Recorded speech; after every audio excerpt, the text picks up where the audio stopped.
This is Creek with At the Table Podcast. Here at the Table Podcast, our goal is to break down biblical topics, make Scripture easy to understand, and to glorify God and His Word. We pray this content edifies, challenges, and blesses you. So without further ado, sit back and join us at the table.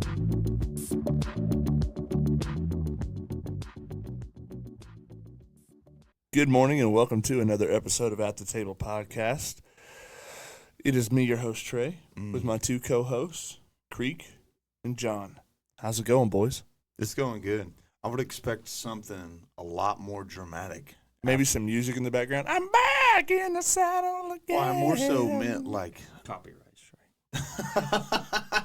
after the breath you took, you're like, The Republic will be reorganized into the first galactic empire. it tipped on my life. It's left me scarred. Trump should have said that. That would have been the funniest thing. It fought, but my resolve has never been stronger. That would have made everybody start freaking out. Yeah, dude. There'd be a lot of media sources that would melt. Is it like real moral dilemma? Is it wrong to think some of those TikTok videos are hilarious? No. If it is, I don't want to be right. Because it's like, Oh man. I will say, one of my all-time favorite ones that has ever been done was whenever they took the presidential debate between Hillary Clinton and Trump, and they turned it into the Manamana song. Oh, Did you see yeah. that one? mm-hmm. Manamana. It was so great. Manamana. I don't know who. How did you watch that whole debate and then say, the way his lips are moving, that's it? I don't know. My favorite one is when they said, President Trump, you refer to women as fat, ugly pigs. Only Rosie. Or what was that? What was that dinner? The fundraiser dinner that they roast each other at? Yeah, he said. Oh, She yeah. said, "Pardon me," and I said, "Maybe later." Or when he was like, the thing I'll say about Hillary is now I don't think quite as badly about Rosie O'Donnell. Man, I was like, man. he's hardcore. But the way he uses adverbs is especially Did you see the most recent speech from Biden? badly. He's in South America, and like in the rainforest. They have a podium set up in the middle of the rainforest, and there's this audience of all the local, people. For Biden? Yeah, and he gives this Like, this is real. He is physically there. He's present. He gives a two-sentence speech. And he says, "Thank you," shuts his book, turns around, and wanders off into the rainforest. No. He just walks off into the forest. That can't be real. Dude, it's No, real. this is real what I'm about to tell y'all. 100%. Go look this up. Audience, look this up. Uh-oh. There is a picture, like there's this whole conspiracy, but it's like the most, like I don't usually entertain that stuff, but this is legit, bro. There's like pictures of Joe Biden wearing Trump hats, and like when People have been telling me that. him and Trump are talking, he's like got this big old He's smile, happy. I like saw he's that on so Rogan. happy that. I think that's where it probably started. With Yeah, Joe Rogan, Joe- but, Wow. like I think there's some truth to that, Rogan- bro. I think he's happy. Rogan Trump said won. he 100% voted for Trump. Look at him. He's the happiest he's ever been in his life. I was like, Legit "Dang." biggest smile you've ever seen. Shout out to Rogan. Bro. I want to talk to that guy sometime. They did strong arm him out, bro. That's what Yeah, happened. they dude. did. And he's happy. And then about he got ignored for 6 months while she ran for office, and then all of a sudden she loses. Now he's like, come back. You tipped on my life. Man, Scarred. politics aside, it's been a politics wild aside. ride, hasn't it? I mean, Man. so for our audience, we want to give a little bit of a disclaimer. Some of you may have noticed that we've been, I think we've been off for about a month and a week. Mm. Yeah, John used a word. He said, or an acronym, Yeah. actually. Yeah, it's what the game players do. AFK means away from the keyboard. Yeah. I was wondering what that meant. I couldn't remember. What a nerd. I told him I didn't. Wouldn't that make me not a nerd? Yeah, I think that'd be the opposite in that case. Man. I was talking about Dalton, actually. Oh, okay. Yeah, you're okay. Yeah. It sounds too much like JFK, and I don't want to be him. Yeah, that does sound a lot like that. I was But thinking that. the reasoning for our absence is that we've had a series of unfortunate events. We had a Mac crash, lost a little bit of content. Then, sometimes you have this choice before you, okay? And I hope that our audience can understand this. Sometimes you have a choice before you. You can go spend the time that you have off, slaving in a podcast room, editing these beautiful videos. Or you can go out in the woods and chase wild game. Wow. On a more practical standpoint as well, not only that. Thanksgiving and Christmas season's gonna get Pretty hard, hectic. Dicey. Yeah, it does get hectic. There's So something going on every weekend from here till probably January 7th. So just for And then even then, it's crazy. Yeah. If you do see us come back into the studio, okay, and we've got war paint on our face and camouflage on our bitey, then you know what choice has been made. Yeah, that's unfortunate. But this is the cool part. We don't get paid for this, so it's pretty well at our leisure. So we're opening a Patreon. If you want Dalton not to shirk the podcast duties anymore to hunt, then you're going to have to pay him. We're going to have to What make can it I worth say? our while. Just kidding, guys. All that to say, Throwing ties and offerings over the fence. God, we've had a series of unfortunate events with conflicting schedules, with Mac crashing and losing content, and we're back up running with the HP. Shout out HP. Hope it works. It's actually probably not going to, but hey, God can do anything. It's going. The bottom line is there's been some tech difficulties. That's right. Okay. But we're back. And some busyness. We're back. Okay. We found a way to cope with one. We're actively coping with the other. Yeah, and John is back in the saddle again. That Mac went down so the works of God could be glorified in it. That's a good way to make it Because spiritual. ain't no man or computer taking credit for that HP. I'm going to tear down my house and build one that King Solomon would be proud of. I hope that there's people I just want one person in our audience that understands all the jokes and references we make. Because they're gold. They get it. Think about all the Disney jokes and references we've had. They're gold. If Brandon Spain does not send one of us a compliment on that, we'll know that he's abandoned us. I'm leaving a bad review on his page. Whoa. That's how you know people listen. Bro.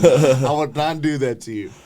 Like people say, yeah, man, your podcast is great. And then I'll be like, shout out to that person, and then I'll wait a couple weeks. Liar! You been listening, bro? What was that last one? It was good, man. It was on that, that passage of the Bible. Doesn't that feel like youth group every week? Yeah. I'm like, hey, guys, who remembers what we studied last week? Ezekielesians. What did we study last week? It was on Second Opinions, chapter 3. Yes. Yeah. Yeah. While you were sleeping, the rest of the class was doing something else. I'm going to tell Ralph that. All right. Yeah, that's his every Sunday, dude. Yeah, he prays a lot in church. Shout out to Ralph. Nobody else has the boldness to sit on the front row and slouch over and fall asleep. That is a level of boldness that I don't understand. He is a brave man, courageous, mighty. Mighty warrior. I don't know about mighty that. Man of valor.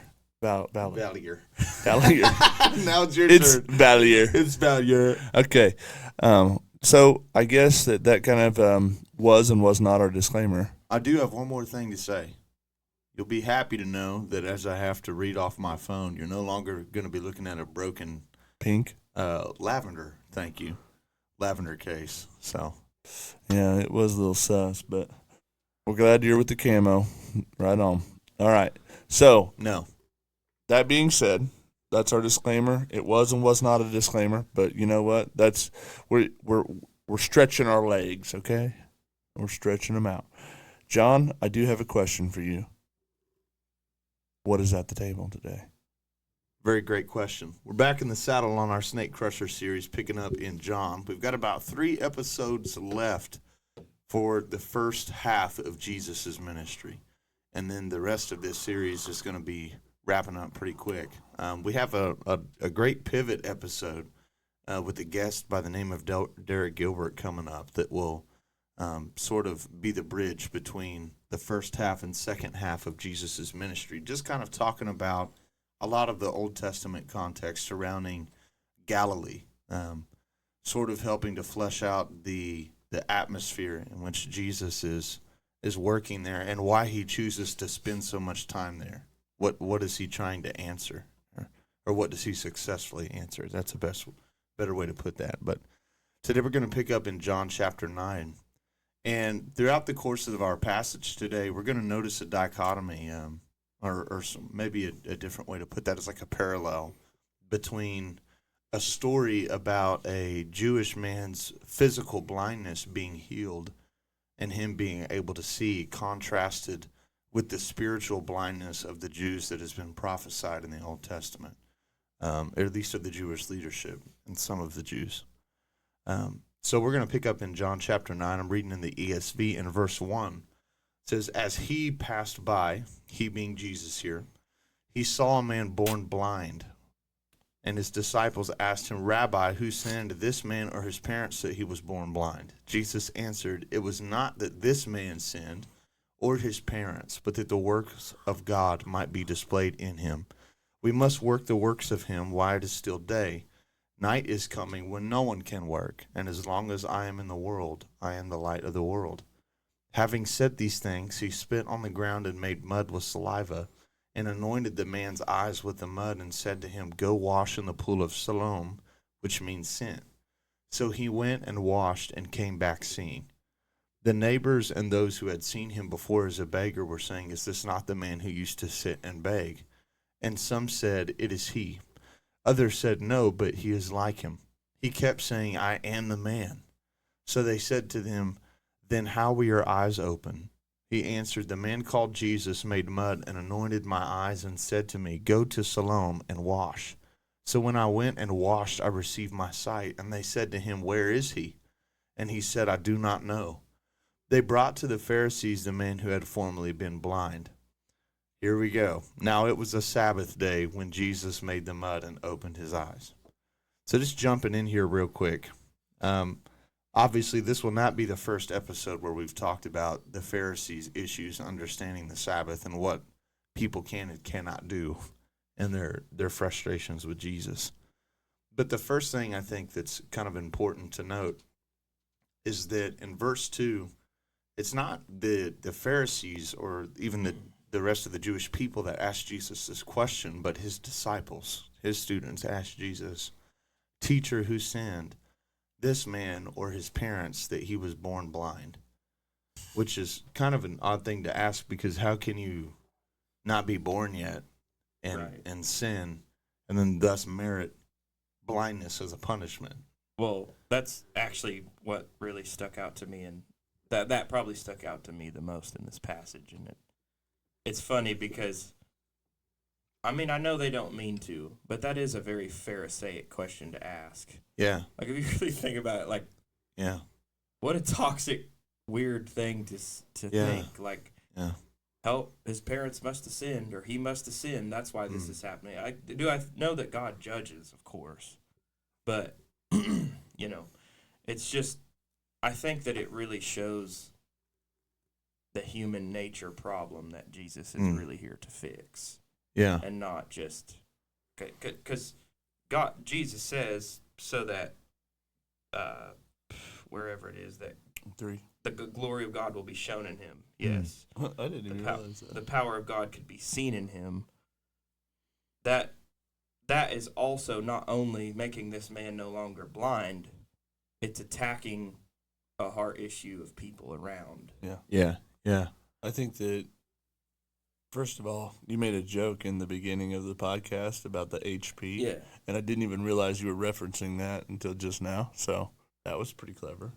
If our audience didn't gather that, well, you just learned that Creek's a creative genius. I do think that I guess the way that I look at that, it's almost. Can you imagine like being in Jesus' shoes, who is God? Like he's made that statement before. He's made all these statements connecting himself to God. You know, can you imagine being in his place and hearing things attributed and motives attributed to God that aren't there? Right. Right, and you get asked this question by your own followers, the people who love you and are in living life with you every day, you know, and have been for years at this point. But they ask, like, why did God punish this guy? Was it because of his sin, or was it his parents' sin? Right. And Jesus just like, that question's hard either way, because it's like, man, you're not even accepting the possibility that this is not a judgment. yeah. You know, the thing that kind of occurred to me was, like, there's a couple of stories in the Old Testament, but one I've, just in my own personal study time, been kind of combing over the story of Naaman, the Syrian leper. And Gehazi, the servant of Elisha, because he chases after Naaman and demands his payment and then takes it back, Elisha says the story, without digging too deep, is kind of I don't know if cool is really the word, because that's really bad for Gehazi, but this switch, right? The supposed faith of Gehazi is now in Naaman, and the greed of Naaman, or the carnality of Naaman, has clung to Gehazi and his leprosy with it, right? But the thing that's interesting is that Elisha says that your leprosy will cleave to you, and you will never lack a descendant that has it, right? So the punishment for Gehazi's crime is not just the weight of that punishment, and the bearing of that punishment is not just given to him, but to his descendants as well. Which, you know, you could ask the question, how easy is it going to be for a leprous man to find a wife and have kids? Right. You know, or for a person born with leprosy to be able to do so.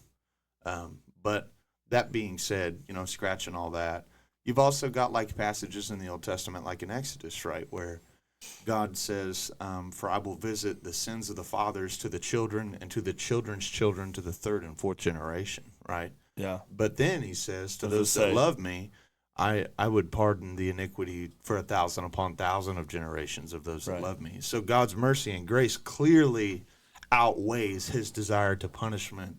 It's not even close to being able to be compared. But it makes you wonder if some of those passages like that were in the disciples' minds. Like, okay, this person was born blind. Like, why was he born blind? It wasn't like he got struck with blindness, but did his parents like sin against God, or did somebody sin against, you know what I mean? They are isolating. It's human nature to isolate certain parts, certain attributes. And even the passage you talked about with Naaman, you have an Assyrian, you know, or a foreigner, Assyrian who is cured of leprosy because of his faith to come to the prophet. And does Gehazi receive a punishment? Sure. Yeah, he does. But are we really going to believe that God's heart would be one that he would heal an Assyrian, but there's no way back ever for Gehazi? I don't know. You know, you're just making assumptions. You know, not you, but right. reading that story. Yeah. And I feel like that those same assumptions are made here. I mean, these disciples are making assumptions about this guy that, first of all, you have no reason to make. Why? What does it credit anything or anybody? Yeah. Well, it's also just like, it does show a little bit of self-righteousness. Like you think that your father never sinned? Yeah. You think that you never sinned? Like God some of these people that God chose to be disciples were extremely sinful in their eyes. And tax collectors, like, man, you were taking advantage of who? Like, I'm just saying, how crazy is it to look at this dude and say, oh, your dad must have done something. You know, yeah. You know, I feel like I remember reading something in a commentary not too long ago about this passage, because sometimes the way that biblical authors are inspired by the Holy Spirit to kind of go out of their way to highlight a detail, feels like they're trying to add some flesh to the bones of the story. And this particular part where, okay, so if you read verse 5, Jesus says, As long as I am in the world, I am the light of the world. Having said these things, he spit on the ground and made mud with saliva. And when he anointed the man's eyes with mud, he said to him, "Go and wash in the pool of Siloam," which means sent. So he went and washed and came back seeing. And that part to me like kind of stuck out. Like, why is John going out of his way to bring this pool up and talk about its name? And why is Jesus intentionally sending him to this pool? My mind just kind of was playing with that. And in this commentary, long story long, I remember reading something to the effect of Siloam. Siloam was a pool that when people made pilgrimage feasts to Jerusalem, pilgrimage trips for the feast to Jerusalem, that they would wash in this pool. And there's 3 of these pilgrimage feasts commanded for the Jews to return in the Old Testament. And so you kind of like get this idea of like a return voyage home. Yeah, coming home. To God's mountain, right? Like a homecoming theme. And this guy is sent to this pool to wash.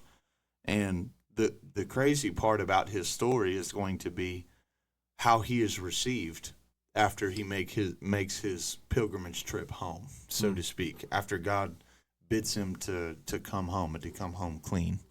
So picking up in verse 13. Before we go on, I do have to say something else that stuck out to me. You notice when he's talking to the Pharisees about his healing, he doesn't mention the spit. Yeah. I mean, because that would make a person unclean to be touched with someone else's fluids. But he did mention, and he said mud. He said, I've been anointed, but he did not say spit. Yeah. He said he made mud. He did not say where the mud came from. Well, and it makes you wonder if that's the Pharisees' whole deal, because John's careful to mention that this was a Sabbath day. Yeah. So him saying that Jesus made mud is like, oh, he made mud, regardless of whether he healed a guy blindness that's been sitting here for his entire life. I'm just thinking that maybe the blind guy knew that little key part would not help his case. Like, that's not going to make it better. Well, there's something he says, like, towards the end that I feel like he's gaslighting them, too. Yeah. So, verse 13. So they brought to the Pharisees the man who had formerly been blind. Now it was the Sabbath day when Jesus made the mud and opened his eyes. So the Pharisees again asked him how he had received his sight. And he said to them, he put mud on my eyes, and I washed, and I see. Some of the Pharisees said, this man is not from God, for he does not keep the Sabbath. But others said, how can a man who is a sinner do signs such as these? Just jumping in real quick.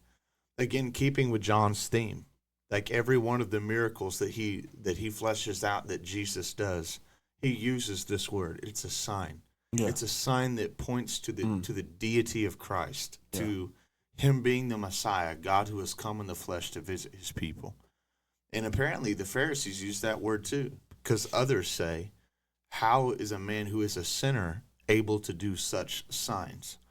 And there was a division among them. So they said again to the blind man, what do you say about him since he had opened your eyes? He said, he is a prophet. Logical conclusion. He's got to be something, right? But the Jews that did not believe that he had been blind and had received his sight, until they called the parents of the man who received his sight and asked him, is this your son, who you say was born blind? How does he now see? And his parents answered and said, we know that this is our son, and we know that he has been born blind. But how he now sees, we do not know, because we don't know who opened his eyes, right? So they're like, we don't know what's going on. Yeah, they're like, ask him. He's old enough. He will speak for himself. I mean, let's be honest. It's not like he can confuse that memory with very many other faces. Yeah. You know what I mean? He doesn't have a whole lot in the old law. There's not a whole lot he could do, right? You know, he doesn't. So he will speak for himself. His parents said these things because they feared the Jews. For the Jews had already agreed that if anyone confessed Jesus to be the Christ, he was to be put out of the synagogue. Therefore his parents said, he is of age. Ask him. So for a second time they called the man who had been blind and said to him, give God glory. We know that this man is a sinner. And he answered, whether he is a sinner, I do not know. One thing I do know, that though I was blind, I now see. They said to him, what did he do to you? How did he open your eyes? And he said, I told you already, and you would not listen. Why do you want to hear it again? Do you also want to become his disciples? That's where I feel like he's gaslighting, you know. Yeah. So they reviled him, saying, you are his disciple, but we are disciples of Moses. We know that God has spoken to Moses, but as for this man, we do not know where he comes from. The man answered, why is this an amazing thing? Why this is an amazing thing? You do not know where he comes from, and yet he opened my eyes. We know that God does not listen to sinners, but if anyone is a worshiper of God and does his will, God listens to him. Never since the world began has it been heard of that anyone opened the eyes of a man that was born blind. If this man was not from God, he couldn't do anything. So they answered him, you were born in utter sin, and you would teach us. And they cast him out. This whole controversy is, again, you're seeing a parallel.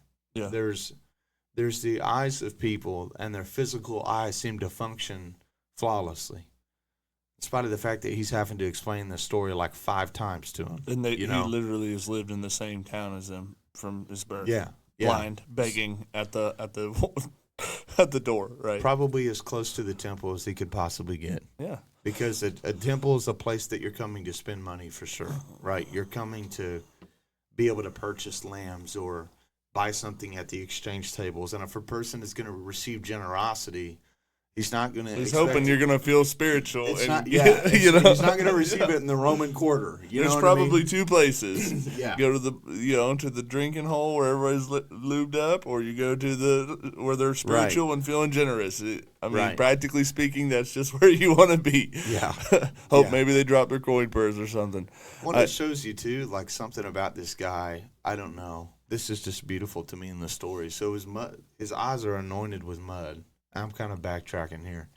And then he's told to go to the pool of Siloam and wash, and after he washes, he sees. And it just makes you think about his journey to get to the pool.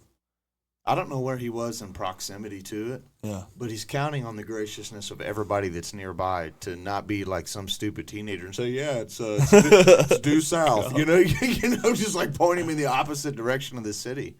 But I feel like, though, having lived there for a long time while blind, he probably has kind of figured out some way to get around. Yeah, yeah. And he may have. It's just, he would for certain have to be encountering a person there. And these Pharisees, I guess the situationally ironic part for me is if anybody is to be his guide to a pool that is sort of famed for people coming from pilgrimage feasts to pass by. Yeah. If anybody's going to show him the way to that pool so that he can now be considered ritually clean, inspected by the priest, and allowed to come into the temple and worship God, you would think they would be among those that would be willing to show him to that place. But instead, the only thing they're willing to do is ridicule. Yeah.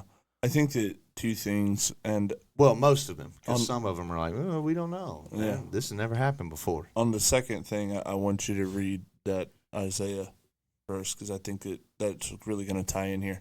But the first thing that it's just, I guess this kind of ties into that Isaiah. Why don't you go ahead and read that? Which one? The Isaiah 35. Oh, yeah. Go ahead and read that, and then I'll finish my point, because it really kind of, I guess, goes hand in hand there. Yeah, check this out.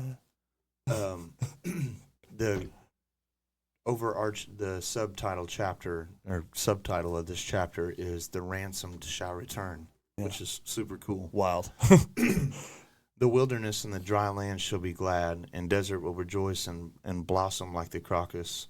It will blossom abundantly and rejoice with joy and singing. The glory of Lebanon shall be given to it, the majesty of Carmel and Sharon. They will see the glory of God and the majesty of our God. Strengthen the weak hands, make firm the feeble knees. Say to those who have an anxious heart, be strong and do not be afraid. Behold, your God will come with vengeance, with the recompense of God, and he will save you. Then the eyes of the blind shall be opened, the ears of the deaf unstopped. Then the lame man will leap like a deer. The tongue of the mute will sing for joy. The waters break forth in the wilderness and streams in the desert. The burning sand shall become a pool, and thirsty ground springs of water. In the haunt of jackals where they lie down, the grass will become reeds and rushes. A highway will be there, and it will be called the way of holiness. No unclean thing will pass over it. It will belong to those who walk on the way. Even if they are fools, they will not go astray.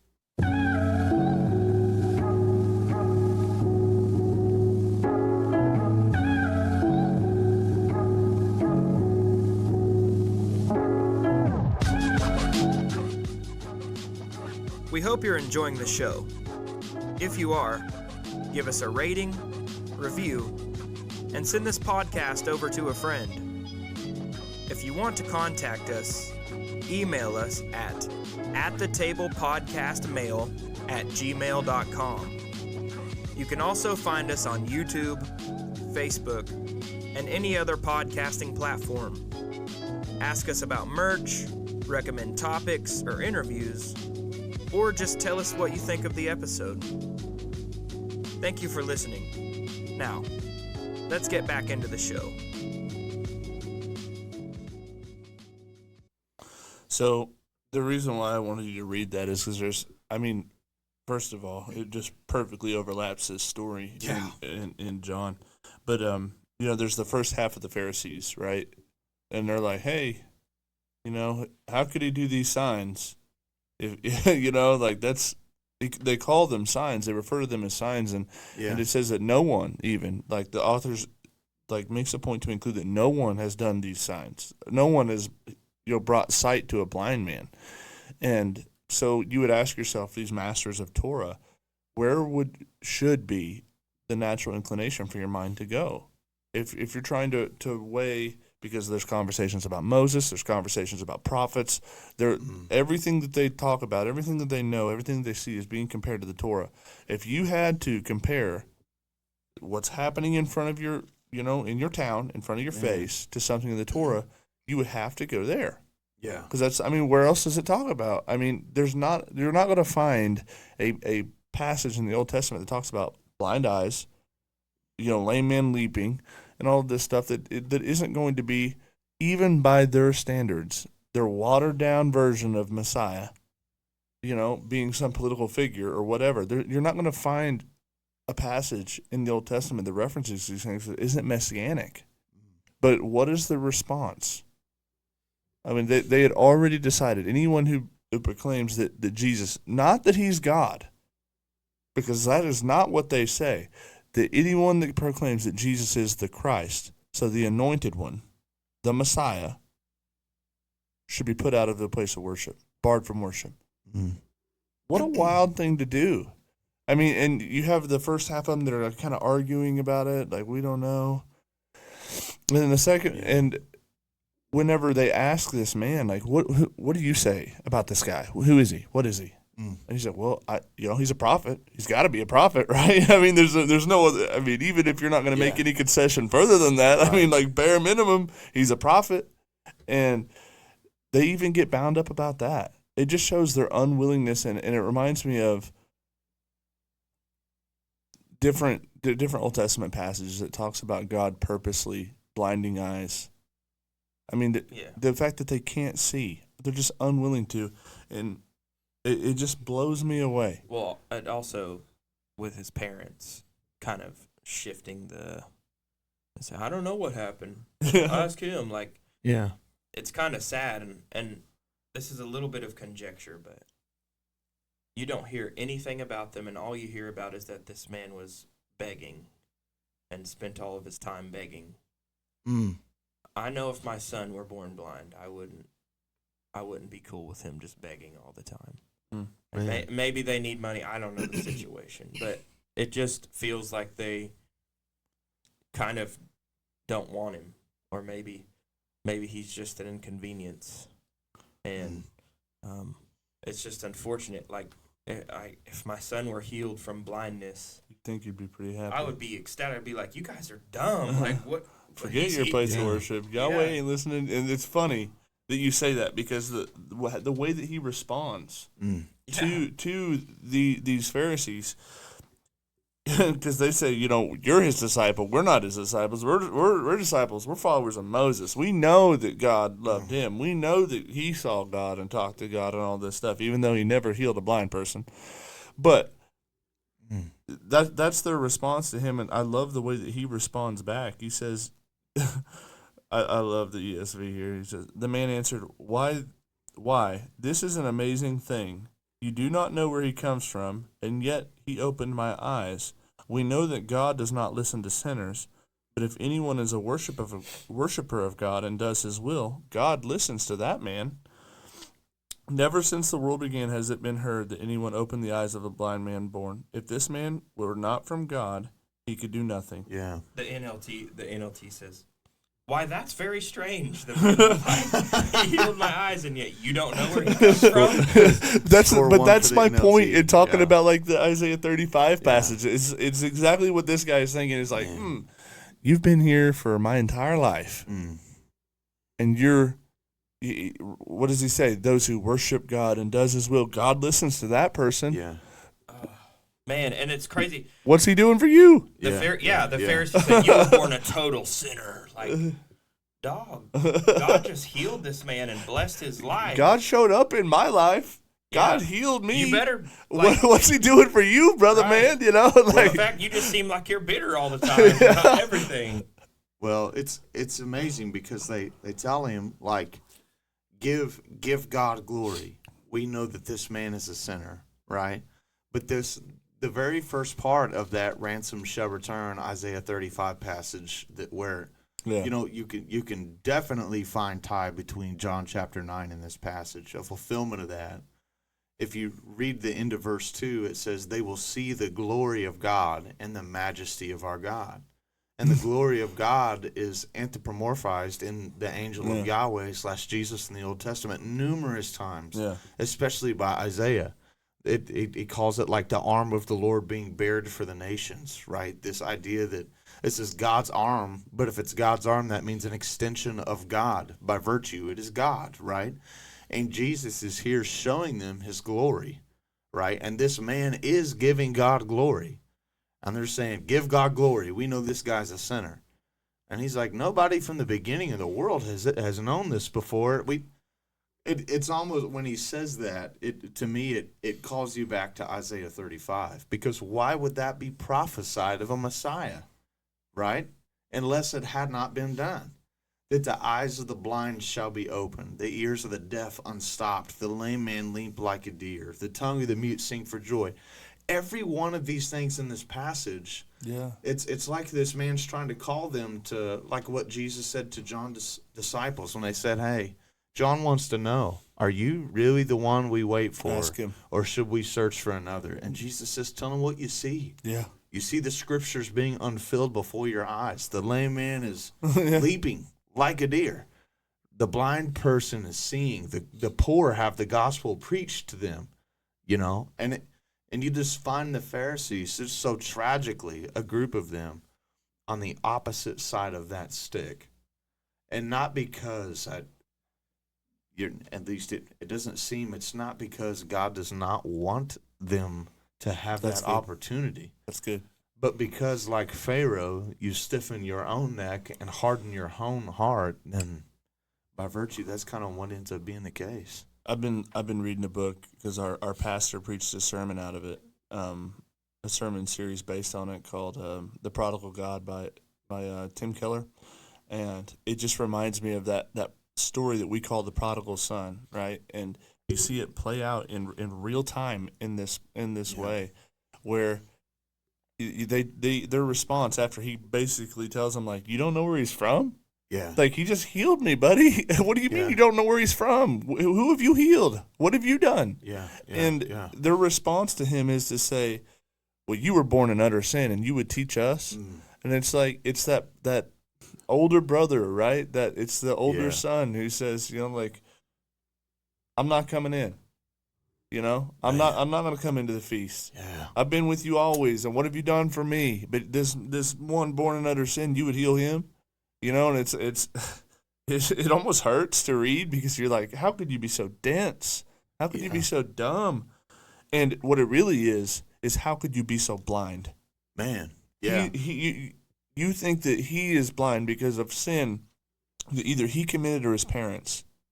Well, but yeah. And we'll finish this when we wrap up this chapter, the way that he kind of re-engages with this man named Jesus.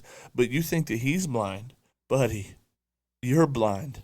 Right. Man, yeah. And, I mean, to their point, yeah, a person that has been delivered would be able to teach you something about God's deliverance. Come on. You know, I think that's a pretty good qualification for understanding what it means to be delivered. Isn't that all Moses did? Yeah. Didn't he only deliver to you what was delivered to him? It's such a wild thought. Well, and it brings to mind like Hannah's song and so many other passages in the Old Testament that we've gone through in this Snake Crusher series, where you have this upside down theme of the kingdom and of its Messiah constantly being proclaimed, that the mountains will be brought low and the valleys will be brought up. And here you have, spiritually speaking, to all of the human eye, that exact same thing happening. You have those that have been destitute and have not had any help being exalted up, and those that have exalted themselves being debased down. It's like the Naaman and Gehazi thing, right? That the blindness of this man has been assumed by the Pharisees. Come on. And their ability to see has been assumed by him. And the very next thing, sorry, go ahead. The thing is we may not know what sin caused him to be blind, but we know what sin caused you to be blind. Man. And it's the same thing with Gehazi and Naaman. Yeah. We're not told in the story what caused him to receive leprosy. We don't have any idea. Yeah. We don't know what made this man blind, but we know what made you blind. The New Testament says in multiple places before this even, where it'll make statements like those who are seeking, they're going to find. Yeah. I mean, you have these pictures of even Pharisees, people in the religious class who were searching for the Messiah. One of them, God promises, you will not die until you see the glory of God. You're not going to die until you see his redemptive plan happen. And when he does, he holds the babe that is this Jesus and says, take me. Yeah. I've seen it. My eyes have seen. Yeah. So it's like you're blind because you want to be. Man. You're blind because of your sin. Yeah. And maybe the sin of your fathers too. I don't know. You could maybe throw that in there, but it is so wild that you would point that out, because it's like you're the blind one. Well, and I love the rescuing heart of Jesus too, because when you read 35, Jesus, it says that he hears that they had cast him out, and having found him, so Jesus goes to look for this one that has. He didn't wander astray. He was forced out of the synagogue for his. He didn't even say that he believed that Jesus was the Son of God yet. He just admitted he didn't know. He has no way to know that. He has no idea. The dude's blind. He doesn't know anything, you know. But just based on reasoning, like, dude, he's from God. Yeah, this is not something that Satan would do. Yeah. You know what I mean? So there's no way that this is not from God. It's like, trust me, I know a thing or two about the struggle life. Being healed from blindness is not bad. Okay. I'm telling you right now. So Jesus hears that they cast him out. And having found him, he said, do you believe in the Son of Man? And he answered, who is he, sir, that I may believe in him? Jesus said to him, you have seen him, and it is he that is speaking to you. He said, Lord, I believe. He worshipped him. And Jesus said, for judgment I have come into this world, that those who do not see may see, and those who see may become blind. There it is. Some of the Pharisees near him heard these things and said to him, are we also blind? Jesus said to them, if you were blind, you would have no guilt. Check that out. Think about the context of that. Yeah. The dude that was blind. Dude, that makes me cry. That's been made to see now, right? He said, if you were unable to see, then you would have no fault. But because you say, we see, your guilt remains. God. Right? Because you know good and you do not do it, your guilt remains on you. Jesus tells his disciples, right, that he speaks in parables so that some can hear and some can see. Those who have eyes to see may see, those who have ears to hear may hear. they kind of, at the end of this passage, almost seem to like give away, like, yeah, we get what you're saying, because he's not even talking to them. He's talking to this man, and he says, hey, For judgment I came into the world, that those who do not see may see, and those who see may become blind. And like, hey, he's talking about us. He's talking about us. Like, what would make you think that he's talking about you?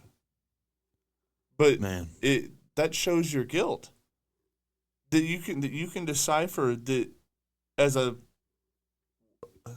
eavesdropper on somebody else's conversation, that he's talking about you. It shows that you know exactly what he's saying, exactly what he's talking about. And you, like we've said over and over in this podcast, you're talking about a guy who has performed signs and wonders everywhere he's went. And one sign in this guy's life, and he said, hey, do you believe in the Son of Man? He said, where's he at? So that I can go believe in him. You tell me where he is. Like, I'm willing to believe. And he said, hey, it's me, the one that's talking to you. Yeah. And this blind man just says, Lord, I believe. It's like these people are on the sidelines seeing so many signs, so many wonders. Yeah. And still stuck on Moses. Well, and I wanted to point this out too. If you go back, there's one more passage in Isaiah I thought was cool to read, but I just want to talk about the next chapter along with it. The passage that I'm gonna read is in Isaiah 6.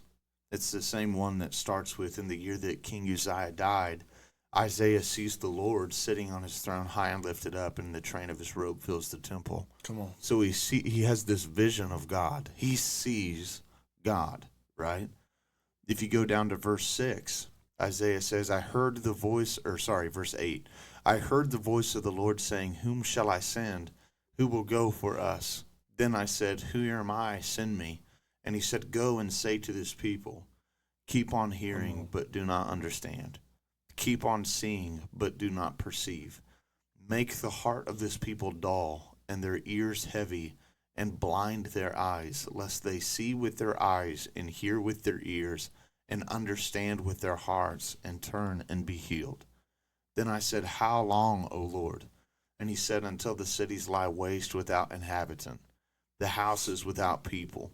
The land is a desolate waste, and the Lord removes people far away, and the forsaken places are many in the midst of the land. Though only a tenth remained in it, it will be burned again. Like a terebinth or an oak or a stump whose remains when it's felled, the holy seed will be its stump. And we know, before I jump to the next chapter, we know what happens in 70 A.D. Within a lifetime of Jesus dying, Nero comes and sacks Jerusalem in 70 A.D., and Josephus writes that blood flows through Jerusalem like a river. So many people are slaughtered, right? He utterly destroys the city, and it becomes desolate again. It's a wasteland again, right? And this whole passage, it kind of feels like it overlaps with that there's going to be a preacher that's going to come, right? And the heart of this people is dull. It's like the preaching of the truth is going to be what sort of amplifies their blindness or causes their ears to be stuffed, right? But the cool part to me was if you go to Isaiah chapter 7, it says, in the days of Ahaz, the son of Jotham, the son of Uzziah, king of Judah, that Rezin, the king of Syria, and Pekah, the son of Remaliah, king of Israel, come against to Jerusalem to wage war against it, but could not mount an attack. So you have these two kings that are about to siege the kingdom of Judah, and a son of David, if you will, sits on the throne, a descendant of David, still as a legitimate one, right? So look at verse 3. The Lord says to Isaiah, go out to meet Ahaz, you and Shear-Jashub, your son. You want to guess what Shear-Jashub means? A remnant shall return. The same thing as the subheading of the chapter in Isaiah 35 that we just read, right? Let's proclaim. A remnant shall return. Go with Shear-Jashub, your son, and at the end of the conduit of the upper pool on the highway to the washer's field, and say to him, be careful, be quiet, and do not fear. Don't let your heart faint because of these two smoldering stumps of firebrands. At the fierce anger of Rezin and Syria, the son of Remaliah, because Syria with Ephraim and the son of Remaliah has devised evil against you, saying, let's go up against Judah and terrify it. Let's conquer it for ourselves and set up Tabeel as king in the midst of it. Thus says the Lord God, it won't stand, it won't come to pass. I'm going to skip down to verse 10. So God tells Ahaz, to prove to you that I am going to save you, I'm going to let you ask me of a sign. So he says, the Lord spoke to Ahaz, ask a sign of the Lord your God. Let it be as deep as Sheol or as high as heaven. But ask it. That Ahaz said, I will not put him to the test and ask the Lord God. And he says, hear then, O house of David, is it too little for you to weary men that you weary my God also? Therefore the Lord himself will give you a sign. Behold, the virgin will conceive and bear a son, and call his name Emmanuel, which means God is with us. He shall eat curds and honey when he knows how to refuse evil and choose good. You have this whole, this next chapter has a remnant returning for a son. It's the son of the prophet that's coming to talk to this king. That though he himself may not be serving the Lord God with all of his heart, God keeping him as the son of David on the throne is a fulfillment of God's word, right? Yeah. His promise to the people and to David that you'll never lack a son to sit the throne. I'll always have one of your children as king, right? And what's the context of the passage? These two kings are teaming up and said, let's wipe out God's dynasty. Let's stomp out God's promise. Let's build our own. Let's do our own thing. And God says, hey, you can ask me of a sign as deep as Sheol or as high as heaven. In other words, God's like, you literally ask me anything for a sign and I'll do it. And Ahaz won't. So he says, I'll give you a sign. A virgin will conceive and give birth to a son and his name will be Emmanuel. And it's by this washer's pool and all of this stuff in this upper field. And it's just the convergence of all of these passages together is so crazy. Yeah. And you have, Jesus, who is God with us in the flesh, opening blinded eyes.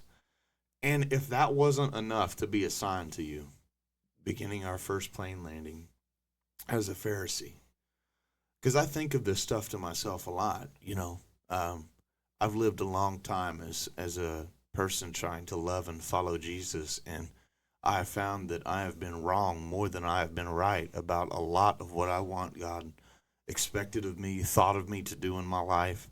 Yeah. So I tend to carry a little bit of introspection with those things because I hear the story like the prodigal son and I can't figure out which brother I look more like. The young idiot that runs away filled with lust or the old contentious person that's keeping the redeemed at arm's distance, And if like I said, if the guy being healed wasn't enough of a sign for you, could the fact that your heart is getting harder and harder and harder, and it's getting harder for you to see, and it's getting harder for you to hear, and it's getting harder for you to understand, and thus the fulfillment of that, you not turning and you not being healed by the very one that's come to heal all of these other people, open all of their eyes, unstop their deaf ears, preach the gospel to the poor. Would that not be a sign to you? You know what I mean? That's just the thing that, because I try not to take this approach to Scripture where you read it like in the third person, sort of hovering up in the sky, right? But you put yourself here in the story and you're like, man, this is an indictment. Like, it's not just an indictment that this man is being able to see. It's an indictment that you're being made more blind by your inability, it seems, to embrace the truth of the Son of Man. Your own sin. Jesus points out, this is the whole reason why. Because this is the first thing he asked the guy that's been put out of the synagogue where these guys teach. Hey, do you believe in the Son of Man? He said, I sure would if I knew who he was. Man. Where is he? And Jesus says, right here, dude. I'm the guy that healed you. I'm the Son of Man. So he worships him immediately. No more explaining needed. Yeah. There's not much dull about that heart. It's got to really grind. I mean, because right after that, you get a picture that the Pharisees, at least some of them, are still there eavesdropping.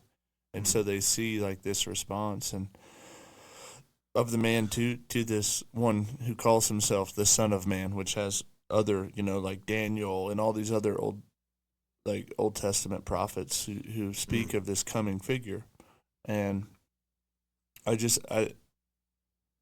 overwhelmed, I guess, again, by those who claim to be righteous in this setting, right? Yeah. And even I think that Jesus' purpose in this is like threefold. Number one, obviously, the works of God be shown in this man's life. He says that outright. That's why he was made blind.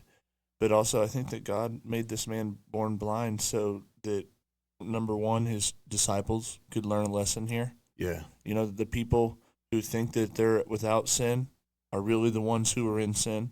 And these people who seem to upset this apple cart of this belief that if I do well in life, that means that God blesses me, that he loves me.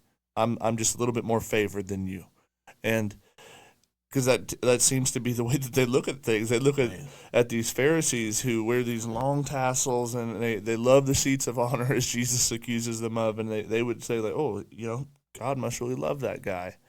And what Jesus says that this man, the whole purpose of his being born, I would say one reason is to correct the 12 who are going to be the start of his kingdom on earth, to correct in their eyes what it means to be loved of God and blessed, and what it means to be one without sin. But you feel like that would stick out to them too. Like when this guy comes, that all of this controversy is about, is he the son of David or is he not?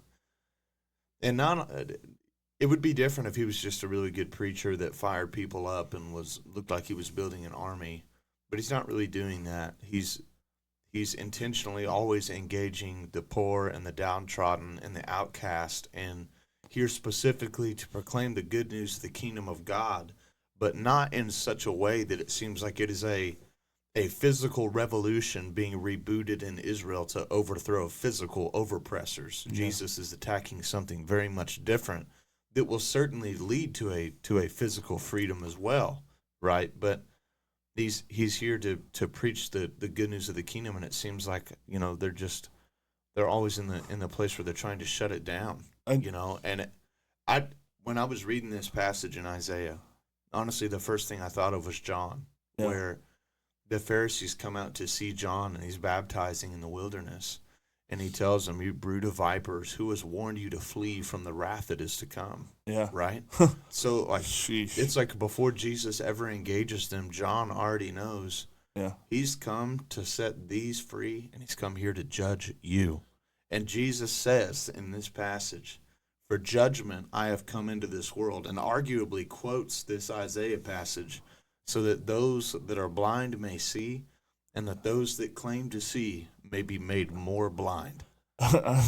What mastery of Torah! But I'm reminded of the woman at the well, the Syrophoenician woman, right? And just the question. The only part of the story that it reminds me of is the question, or that Jesus poses to her.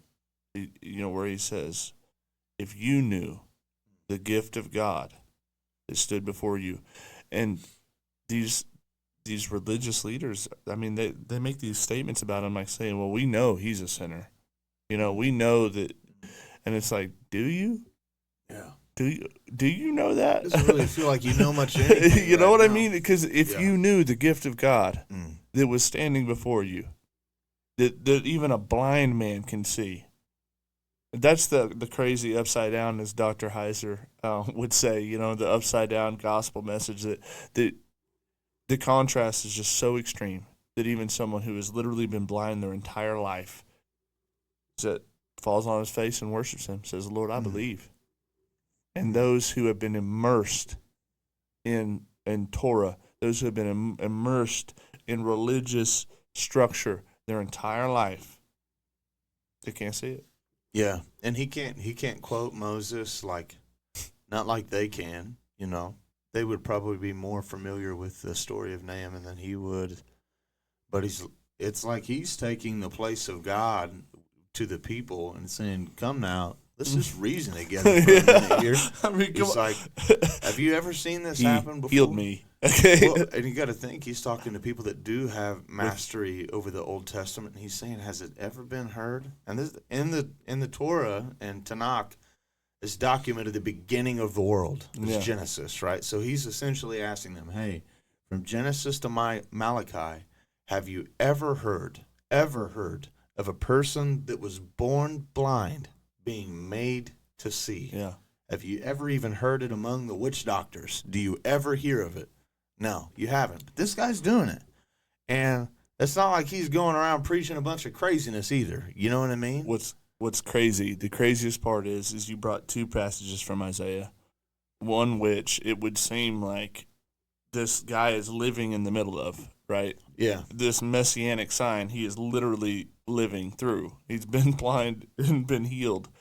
And then Jesus, arguably, in response to all of their critiquing, all of their non-belief, basically quotes Isaiah to them, saying, like, yeah, you're the blind one. Yeah. You're the one who's deaf. You're, and I don't know, and I guess just to wrap it up, like the end, where they even come to the realization that he's talking about them. Yeah. And they know, because, I mean, what he quotes, they're not stupid. They have a mastery of Torah that we can't even begin to understand. They know what he quotes. They know where he puts them in the story. Yeah. And it doesn't change a thing. It makes it worse. I mean, and that's where they said, are we also blind, And at the end he says, if you were blind, you would have no guilt. But now that you say we see, your guilt remains. Man. And it's funny that the beginning of the story talks about the disciples asking, why is this guy blind? Because of whose sin? And Jesus says, nobody's sin. It's so that the works of God could happen. So they could be shown to everybody. The glory of God could be revealed. And then in the end, he says, if you were actually blind, you wouldn't have sin. Yeah. But now that you say that you see, now that you've saw through my parable and my quote, and now you know where I'm putting you in this story, your guilt remains. Mm. And it doesn't change anything. That's where you talked about the hardening. Yeah. It's like, how could you be in the presence of a miracle worker who calls you to the carpet like that, and he's talking about you, and it doesn't change a thing. It makes it worse. I think if anything else, it kind of highlights for us, like really practically, I don't know, a little Devo deal. Like, it's possible for you to be suffering physically or not be doing as well as some of other people, but be in a very blessed position as it were anyway, right? Yeah. Like, you look at this guy, I mean, it's not like his financial status was instantly changed, you know what I mean? I mean, if anything now, he's never been more physically able to go into the synagogue on his own, yet he's been put out of it. He can't go, and there's an uproar, not just with the Pharisees, but the Jewish people about this guy, because he's like, well, I believe he's the Son of God. So now you're definitely not coming back into this synagogue.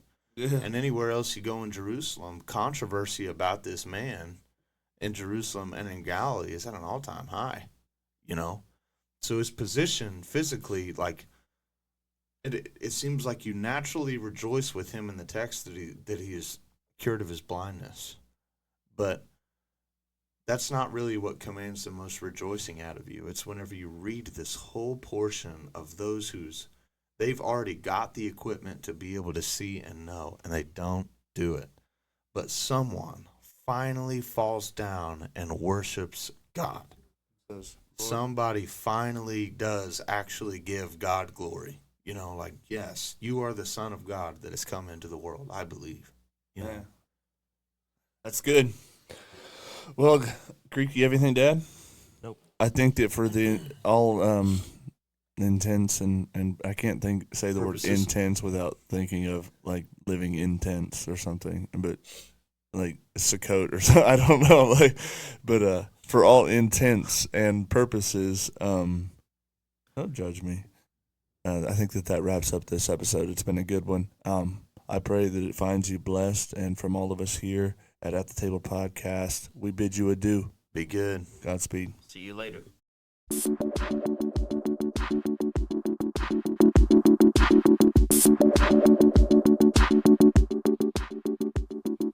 is Pastor Kevin O'Connor, and you're listening to At the Table Podcast. This is Dylan from Jamaica, and you're listening to At the Table Podcast. Hello, this is Dr. Kent Hovind of Dinosaur Adventureland and with the At the Table Podcast. Hey, this is Savannah Donaldson, and you're listening to At the Table Podcast. Thank you for joining us for another episode of At the Table Podcast. We hope it blessed you, and we hope it taught you something. Until next time, thank you so much, and God bless.